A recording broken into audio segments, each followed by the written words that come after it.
Welcome back to the Oxytocin Effect. Today we are going to be getting into Caitlyn's birth stories.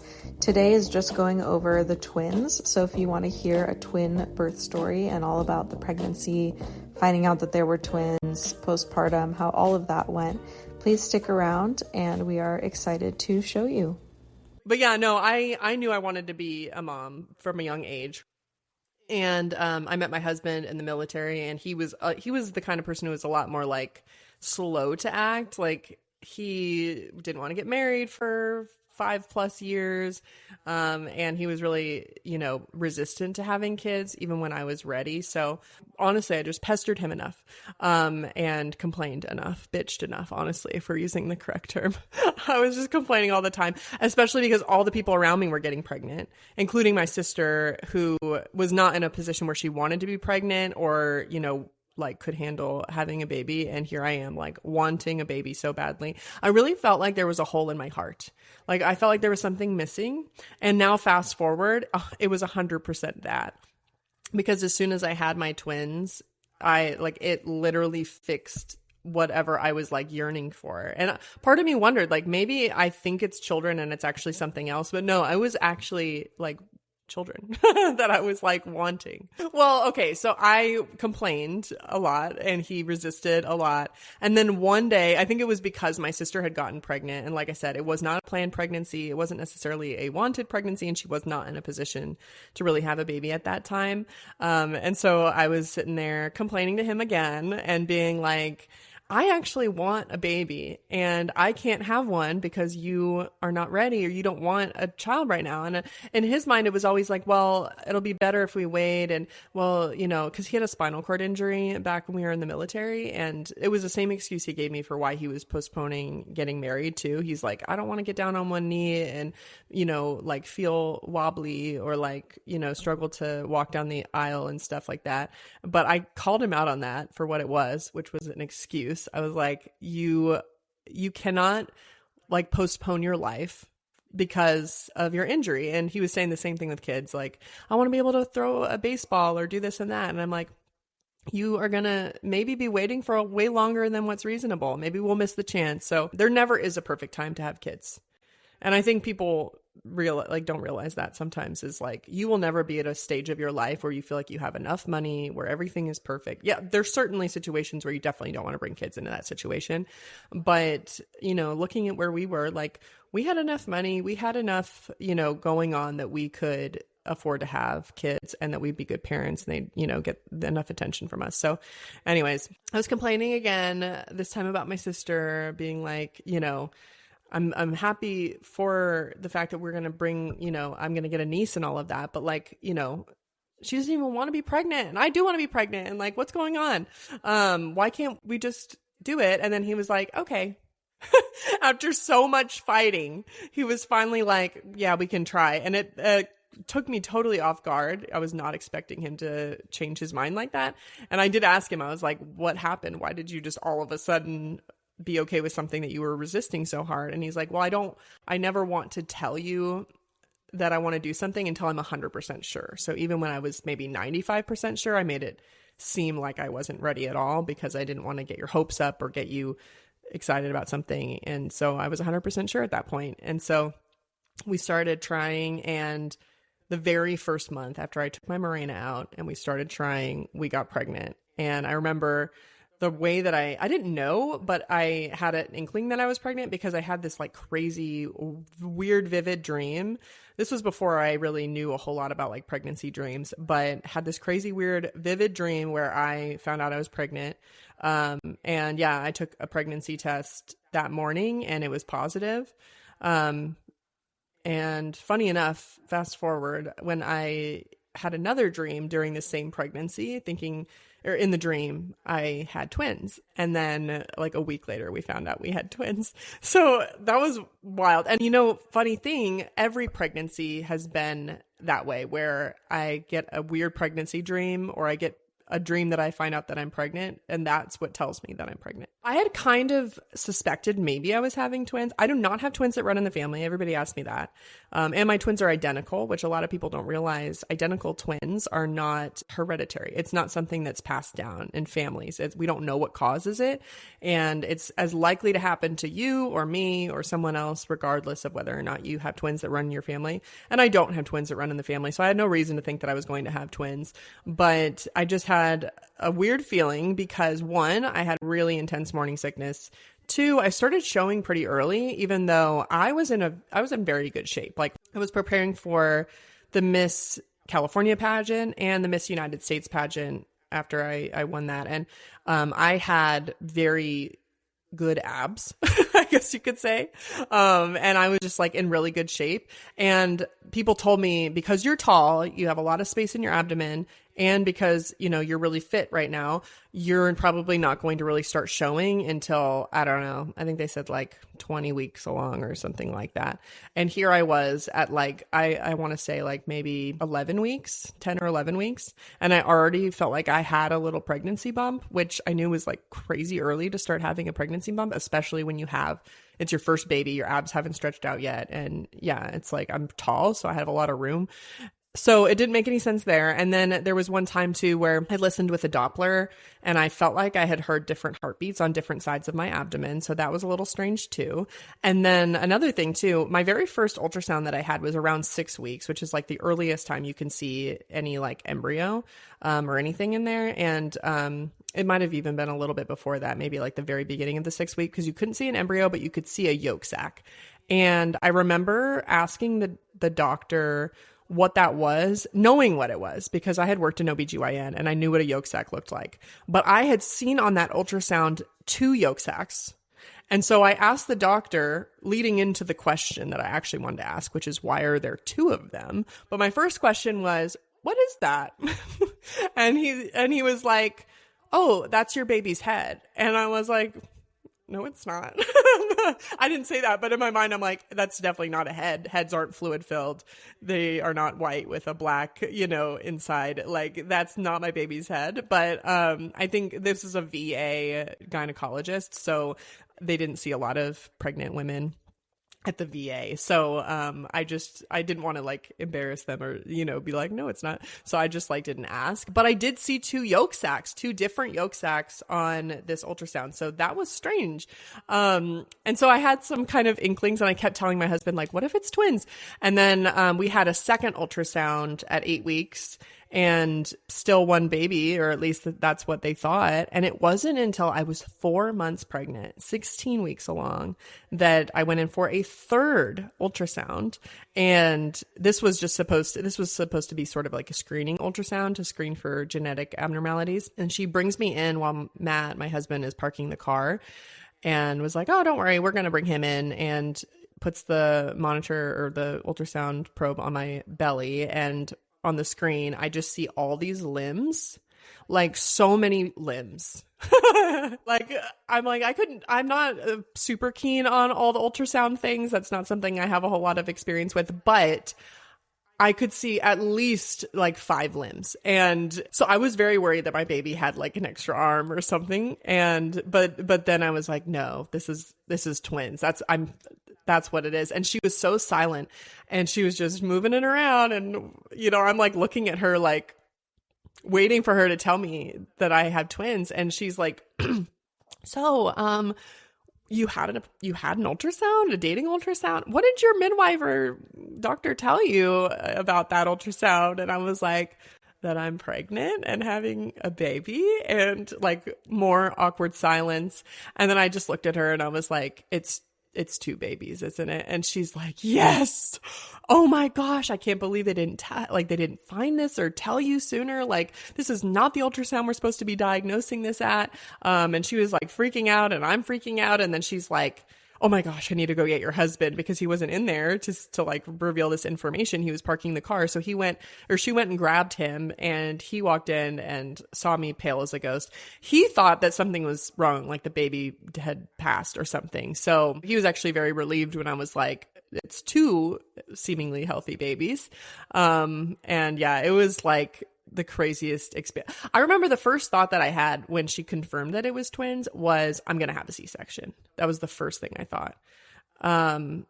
And it's a high risk pregnancy and all of that. Like, I was not concerned at all by like 2 college funds or like all the extra diapers or any like those. I actually loved the idea of having twins like after the birth, assuming that they turned out healthy. But I just immediately was flooded with fear and just anxiety about having a C-section, losing one of them, or like having them be hyper premature or just having a problem happen.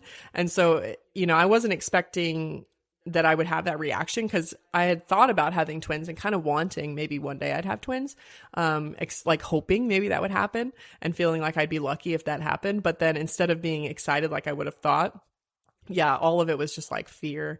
And it did end up being a very high risk pregnancy, but, you know, ultimately ended up being good. And I was in that spot where I knew enough. So here's the thing. I was in the spot where I knew enough about like a normal low risk pregnancy to be able to honestly probably protect and advocate for myself really well.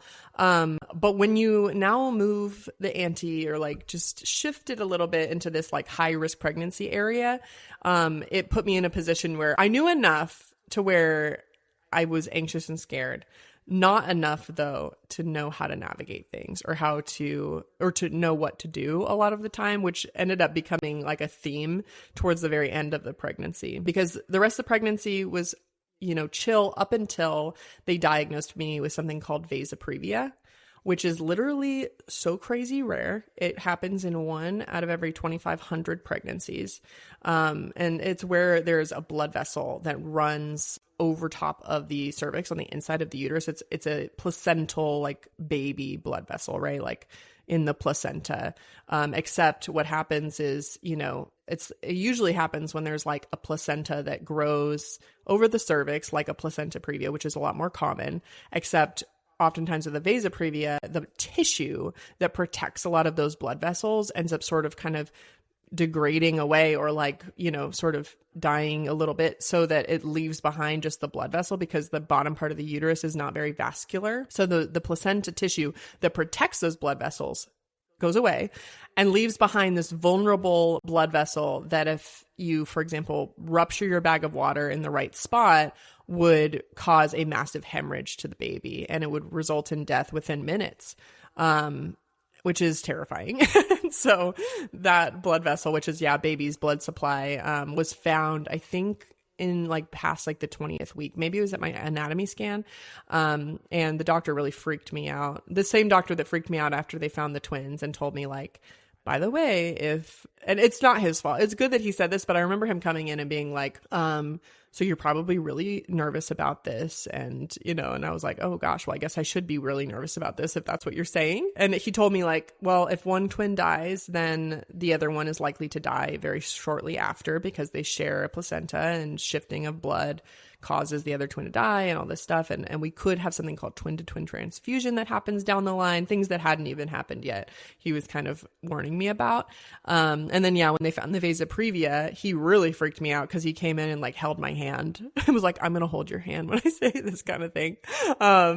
And explained like, don't go on the internet and search this up after you leave here. It's going to freak you out. And I'm like, oh gosh, you shouldn't have told me. Again, he was definitely doing his best to like, you know, handle a very sticky situation because that's very scary. And he explained at that point that usually around, what did he say? Like 30 weeks, we put people in the hospital just until they have the baby or the babies in my case. And that was crazy. So that was what I was anticipating from that point on is I was going to be, you know, admitted to the hospital. And I was not expecting bed rest at first, but they did end up putting me on bed rest, and I lived in the hospital for a while. I ended up not getting admitted until close to like 32 weeks. No, I was admitted at 30 weeks. Yeah, I was admitted at 30 weeks, and I actually went to a hospital different than the ones that my twins were ultimately born at. I went to a hospital that was in California, so this was all in like the California Bay Area kind of area. I went to a hospital that was in Sacramento that I had thought that I researched really, really well. And it turned out that it was like a total trick. And people have said that maybe this hospital did it on purpose, because there was like a hospital near Davis, which is near Sacramento. And then there was one in Sacramento, and they both had very similar names. So I went to the one that was actually known for being terrible instead of the one that was known for having really great midwives and really great outcomes and not a high C-section rate and all those things. And so I ended up there, and immediately, they put me on bed rest. They wanted me to have an IV for the whole time I was there. And I was like, that's insane. Like, I'm supposed to be here because it was going to be an early delivery date, but I think we were planning for like 36 weeks. So we're talking 6 weeks of having something penetrating my skin into my vein. I'm like, I'm going to get an infection. But it was like, well, we want to be cautious, because if something happens and we have to rush you back for a C-section, I'm like, give me an IO or something if that happens. Like, I don't feel like having an IV in my arm for 6 weeks is something that's good for me. I was like legitimately worried about like getting some sort of infection, because I've never heard of an IV being in that long. But that, plus the bed rest and a bunch of other little red flags, made me feel very uncomfortable there. And I did something that a lot of people probably wouldn't have done at that time, but I was like, I want to leave. And I left against medical advice and drove myself to UCSF, where I worked a lot as a doula. And so I knew that UCSF was a good balance between like listening to their patients, but also like they were legit, they had a really high level NICU and all of that. So I wanted that balance, and I checked myself in there, and I think that was a good decision. And I hung out there, for weeks until, my babies were born earlier than expected at 34 weeks instead of 36.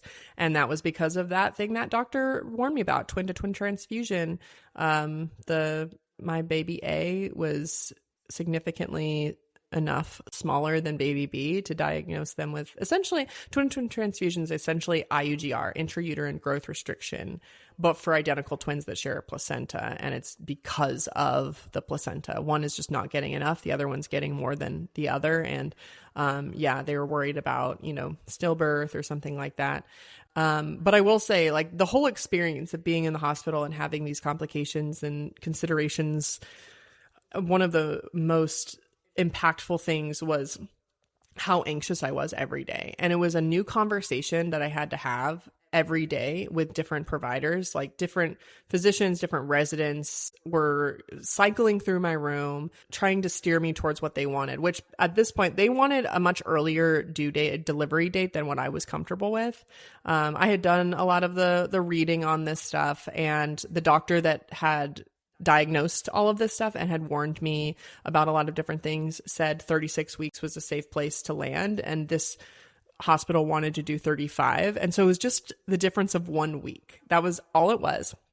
But to me, it was important. I really wanted them to be as close to term as possible. And so I was like, look, I'm tall, taller people tend to hold pregnancies a little bit better because you have a little bit more room. So like, I'm like, if my cervix isn't shortening, like, I'm not worried that I'm going to go into labor prematurely, because that's what they're worried about, is like, you're going to go into labor early and then the blood vessel is going to break. But they were monitoring contractions, making sure that my uterus was completely docile and not doing anything. So I was trying to advocate for that extra week, and I had to advocate for that every dang day, to different people, and then to the same people that I advocated to 4 days prior. It was every day, because it was new people almost every day. And then I'd see the same person and we'd start the conversation over again. And it was actually breaking me down emotionally. It was exhausting. And it was really a crazy experience, because I felt something that I feel like a lot of my doula clients probably felt. Like, for them, they had low risk pregnancies for the most part, and they were advocating for things that were very, just well-known routine things that like I knew everything about, right? And so maybe I couldn't understand how stressful that might have been to say like, hey, I want to do it this way, and then have people kind of push back on that. But in this case, I was in an area where I didn't know what was going on, and I was out of my depth, and I knew that. So I'm like, I don't know how to navigate this, because I don't know if what I'm asking for is unreasonable or not. And I don't know how to give a justification or an argument for why I want it this way. Like, I'm trying to do that, but I also don't know how reasonable my argument is or how unreasonable it is. And so it was really a trip, because I was in this place where I'm like, yeah, this is probably how my clients feel. Like, they don't realize that like not wanting their water broken at 3 centimeters is not an unreasonable ask, but how did they know? That was kind of an interesting experience. I'm glad that I had that experience, but it really did bring me down. I cried every day because of it. And it was actually interesting because I had met a lot of the different nurses on labor and delivery. They all cycled through antepartum, which is that place where they keep people who are pregnant for whatever reason, that need to be inpatient. And there was one nurse out of all of the ones that I had been taken care of by that actually helped that emotional state that I was in so much. And I'll never forget her. She was the only one that came into the room and told me that I wasn't being unreasonable and that I get to decide how this goes, and gave me advice and just made me feel normal. And it totally changed my world, because I went from being just almost like depressed. Like, I didn't want my babies to be born that early, but at the same time, I felt like I was putting them in danger and I felt like I had to fight. And just this one person made such a huge difference. And I took that lesson to be like, I'm going to be that person when I, become a midwife and all of that, because that really, like, it saved me in that moment. And it ended up not even mattering at the end of the day, because when they diagnosed me with twin-to-twin transfusion, it was 34 weeks. So a week before they even wanted me. And part of me is like, did they diagnose me with this to get me to have these babies early? I don't know. Maybe. Who knows? But I ended up having them at 34 and 5. So right around the time they wanted me to have them, because I just didn't want to take the chance of staying pregnant if, my baby was not growing right. So, and now looking back on it with the knowledge that I have after having completed a midwifery program and, just getting to that higher level, like, what I was asking for was not unreasonable. I was not. It was something where, is there a slightly higher risk that I might go into preterm labor if I stay pregnant for one more week? But that was not that high of a risk. And even if I did go into labor, it doesn't mean that my water would have broke. It doesn't mean that my water would have broke at that specific spot where that blood vessel would have burst or something. And even had that happen, I was right next door to the OR, which was the reason I was in the hospital in the first place. So what I was asking for was not that crazy, but at the time it made me feel that way. And I remember the conversations that I was having every day, like, they sounded very nice, and it sounded like, okay, we're going to support that you want this, but I want to make sure you understand the risks and the benefits and blah, blah, blah. Right. It sounded really nice. And so I think it's definitely a takeaway for me of like, you can still manipulate a situation or, like, stress somebody out, like change somebody's decision just by like having the conversation too often and just not putting yourself in the place of that patient. Like, they were having this conversation with me every day, and so it doesn't matter how nice it was.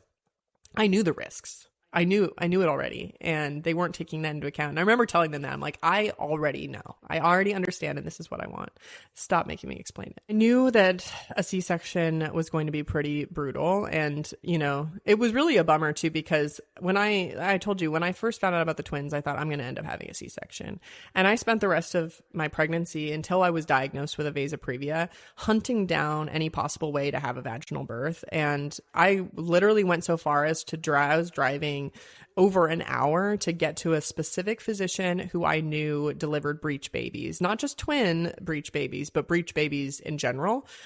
Because I know sometimes twins, the second baby, even if the first baby is lined up for like a cephalic, head first delivery, that the second baby might come out breech. And so I wanted somebody who knew what they were doing and who wasn't going to, get spooked by that. And so, I was driving over an hour to see this physician so that I could have a chance at a vaginal birth. And then the vasa previa totally eliminated that possibility. Can't have a baby through their own blood vessel. They break it as they were trying to come through. So I had already kind of wrapped my mind around the C-section a little bit, but at the same time, I was also having them check to see if that blood vessel had moved every chance they would allow me to, because I was hoping. But that blood vessel stayed exactly where it was.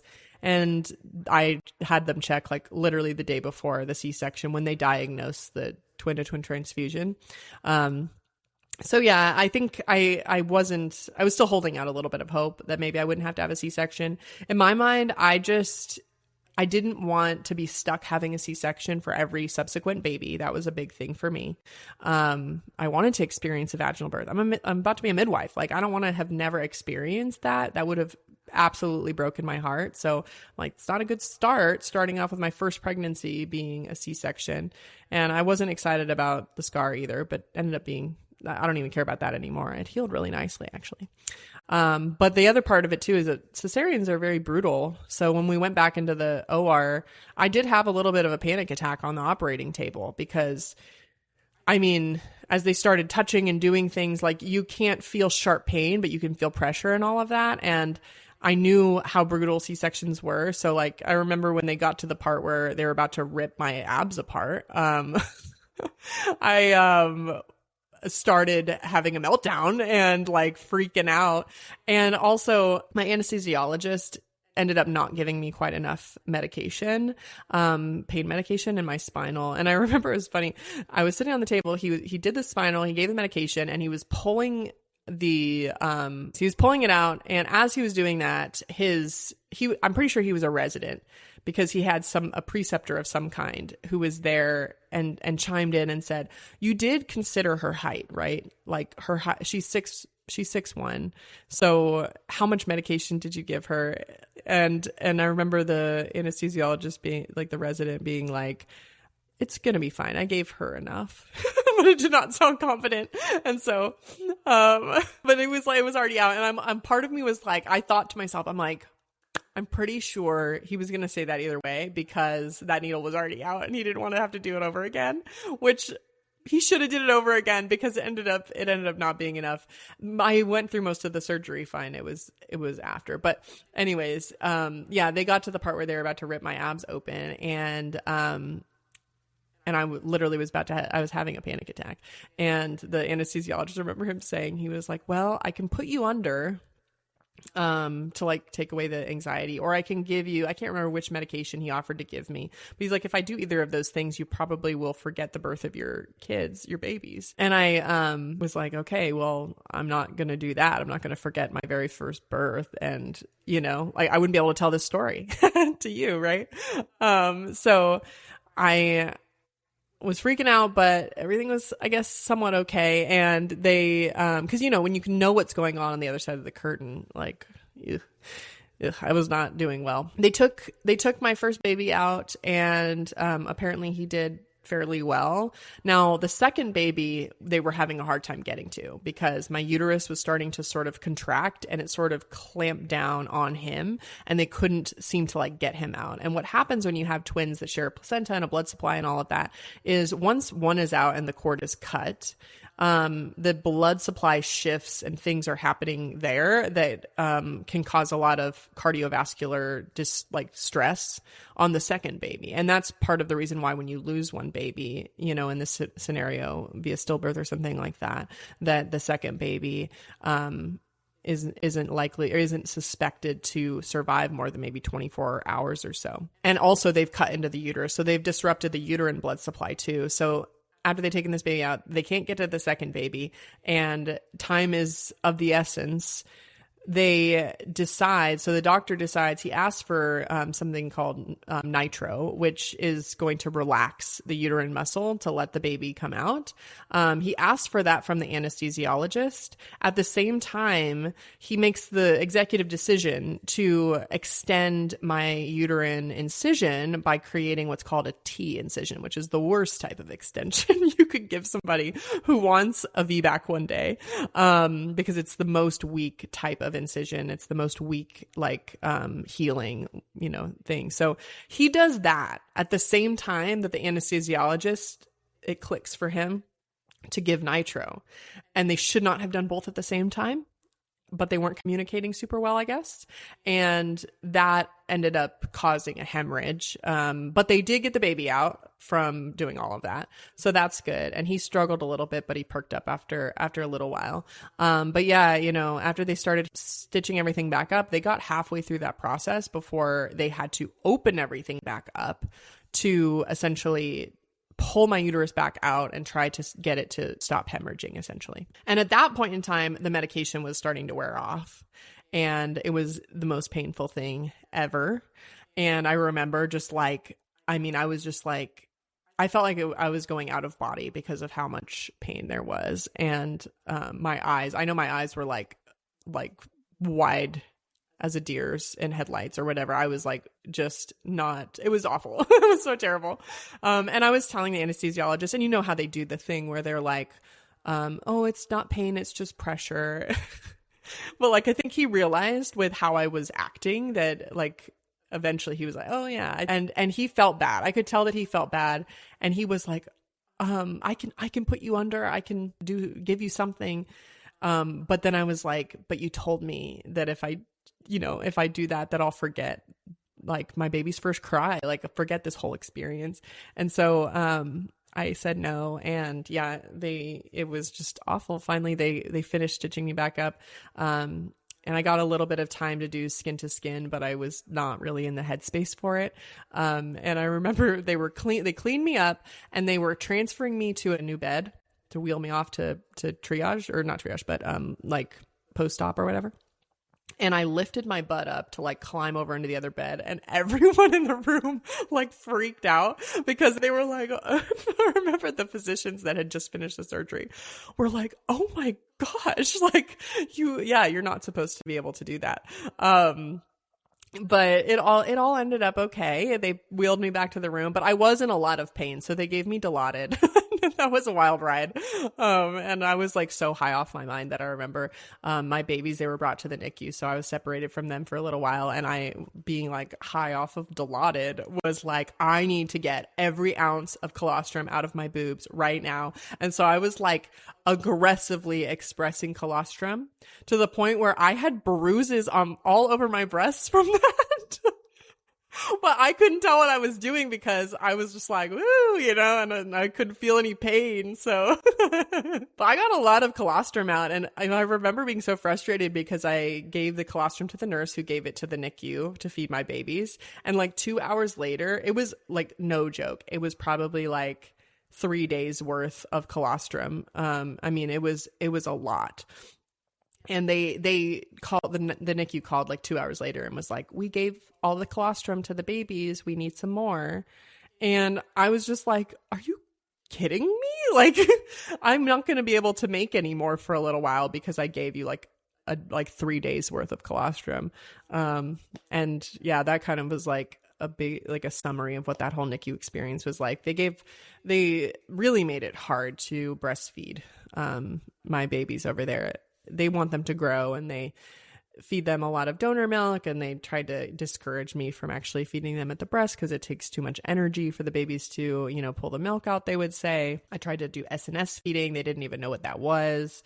And so, but I, on the emotional side of things for me, I was heartbroken about having to have my baby so early. I wanted to give them the best start. And, like I said, I'd always wanted to be a mom since I was really little. So one of the things that was really important to me was just like to give my kids like the best chance in life, like to give them the best start. I took the best prenatals. I ate really healthy. I did all the things right. And still I couldn't keep them in till full term. And that was going to impact them negatively. And then now I'm trying to breastfeed, and the NICU was not giving me really any support. They weren't giving me any support. They were actually intentionally, it seemed like, trying to sabotage that for me. It does feel like you're not able to give your kids anything, when you could. It's like I do think a lot of moms that have their kids preterm for whatever reason probably feel like they failed their kids, like failed their baby. I should have been able to, take care of you. And now you're having to take care of yourself. Your organs are having to do things they weren't ready to do. And so the one thing I wanted to give them was breast milk. I mean, that's the one thing I'm like, well, this is one advantage, you could call it that or whatever, that I can still provide. And it was frustrating because like SNS, for example, a little tube on the nipple where you're giving that extra, milk and stuff like that. Like they were worried about the babies having to use too much energy and, oh, their cheeks aren't strong enough or whatever. And it's like, okay, then they don't have to be strong. If they can latch and I can put a little tube and I can just give them a whole bunch of extra milk, I can at least teach them that this is where you get milk from. And then when they're strong enough, they'll still have the ability to. But what they would do too is because they had donor milk. So, I would pump and put the milk in the fridge, and then they would use donor milk, and then they'd add, formula to my milk and make it more calorie, so they were getting lots of calories into the babies. But instead of waiting for me to come to the NICU, because I was over in labor and delivery, and then I had to stay in like a hotel nearby, instead of waiting for me to get there for the next feed and like feed the babies on schedule, they would feed them just before I'd get there so that they wouldn't be hungry and willing to feed, even though it's like I was on the same page. Hey, I'll feed them for 2 minutes this way, and then you can feed them the rest of their feed with a bottle. I was there promptly. I mean, you couldn't keep me away. Like, I remember literally like less than, I think, 5 hours after finishing my cesarean, I couldn't even walk, but I forced my husband to go and find me a wheelchair. And, we went over there, and I was heading over to the NICU, and my nurses were like, you need to like lay down and stop heading over there. But regardless, it was like they made it so difficult. And there was a lot of like judgment too. I started my business like around that time too. So they judged me a lot for like, being on my computer while I was in the NICU. It was just such a weird environment. And I was like, I really expected it to be more like labor and delivery, what I'm familiar with, where we hold mom and baby in the same regard. And like, we care for mom's health and we care for baby's health. But in the NICU, at least that NICU, it really felt like the only thing that mattered was the baby's gaining weight, and not me, not my recovery, or not even the long-term health of the babies. Like I'm talking about like, once we get home, I want to know that I can feed them well, and like that they're going to flourish. And yeah, by not letting me at least keep that pathway open to breastfeed, it was really disappointing. Now, I did take them home, pretty much not being able to get them latched on anymore. I was trying to latch them on maybe once a day, just to like keep that door open. And I remember going to a lactation consultant probably about 8 weeks after they were born, and being like, hey, I've not been feeding them any sustenance this way, but I've like introduced the nipple once a day. And I asked her, I was like, how long do you think I have at this rate to like actually transition to exclusively breastfeeding rather than exclusively pumping, which is what I was doing at that time. And she was like, you probably have about a week before they lose that ability. And so that really got me on a mission to get these babies to eat at the breast exclusively. And oh my gosh, it was like the most difficult thing as a mom that I've ever done. Like it was terrible. I mean, I was having a little bit of a difficult time with postpartum depression, and me and my husband were taking shifts where, he would sleep for 8 hours during the day, and I would sleep a broken up 8 hours. So where I would wake up and pump and do all that stuff. But, it was a situation where I would spend a lot of my time awake on my own with these two babies while my husband was sleeping. So I didn't have a lot of like emotional support.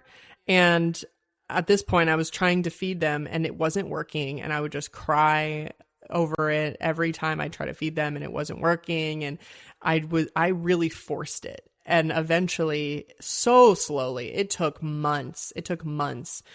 She made it sound, the lactation consultant made it sound like it would get better after a week or maybe 2 weeks or whatever. It would just get better and better. But it was so slow, I could barely even feel like it was getting better on a daily basis.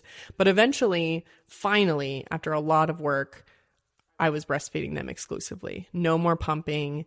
And I breastfed them for over 1.5 years. I never fed them formula, which again, formula is not a bad thing, but it was a personal mission of mine to like give them this one thing. And I did it. And I'm like, I was so proud of myself for it. One thing that happened was like, so I was living in a camper, right? Some people, again, they know the story where we moved into a camper after I got out of the NICU with them. And one night we had a terrible storm and our power went out in the camper, meaning that I couldn't pump because my pump was a wall hookup pump. And that was crazy because I was like, oh my gosh, like we can't drive because everything was snowed in, don't have like formula. Like, what do I do? What do I do? Like, there's no way to get my babies fed. They needed to eat every 2 hours. They were still very premature, And so I was like, this is like life or death, And I found a way to get them the milk that they needed from the breast long before I had established that exclusive breastfeeding. This was weeks before I went and saw that lactation consultant, but I got them through that night and into the day until the power came back on. And so that honestly was probably what I really needed, because when fast forward, when I was ready to like really do it, I just kept remembering that. I'm like, I made it happen that one night. So they can do this. We can do this. Let's, get it together. And yeah, it ended up working out. It really was, though, like a huge, I just felt so like powerful. I think a lot of people feel like so empowered after their birth. And they're like, I did it. Like if they did it the way they wanted to do it, whether it be unmedicated or they postpone their epidural to a certain point or whatever, right? They just feel like on top of the world. I obviously did not feel that way after my birth. I would say my birth was very traumatic. It was awful. But I felt that after I got them to breastfeed. I didn't think that I had postpartum depression at the time, and I never got treated for it. I just remember crying a lot. And I really believed that it was because of the breastfeeding thing, because like I said, it was months of just struggling every day and night with that. And then also I had started my business, and that was incredibly stressful. I mean, like gowns were piled up like everywhere, and we had 2 dogs and we had 2 bassinets, and it was like in a camper. So I attributed all of my depression symptoms to those stressors, but I do wonder if maybe it still would have been there had all of those things, been normal or whatever, because I did struggle with postpartum depression with my other 2 pregnancies, and especially with my most recent one. But yeah, I mean, I just cried a lot. And I never blamed my babies or anything. Like I don't know. I just was in a very dark place. I feel like when I look back on certain times of my life, there's always like a hue to them. Like either it's like a bright, happy hue or a dark hue. And that was one of those times where there was a dark hue to that time. And it is hard to differentiate. I mean, I will say, like, I think I did have clinical like postpartum depression with my first, and I definitely had it with this last pregnancy. My middle one, I had symptoms, but I don't know that it would qualify. I think it could have been more of like a baby blues. And sometimes it is more of like a gray area where it kind of can slowly sort of tip over into postpartum depression. And it's hard to know, like really what it is. Like, but like I said, this last one was like super, super clear. I was like, yeah, I cry 2 times a day, and I don't know why. I just can't get out of bed, and like so I'm like, this is definitely it. By the time that I was able to exclusively breastfeed, my business was doing better. I was getting ready to move out of the trailer, and I just felt all around better and happy, and like back to being myself. Like eventually you just start to feel a little bit more like yourself. You start to be able to see the bright side of things, start to look forward to things again. And it can happen kind of slowly, but that's kind of how when that worked out. It was way more complicated. That pregnancy and the birth and the postpartum was like the most complicated out of the 3. So. All right. Thank you so much for tuning in. That was Caitlyn's birth story with the twins, but she also got into birth stories with her 2 successful VBACs. So if you'd like to hear those, please tune in next week. Those will be our Friday episode coming out next week. So stick around for that if you are interested, and we hope to see you on Friday. All right. Bye-bye.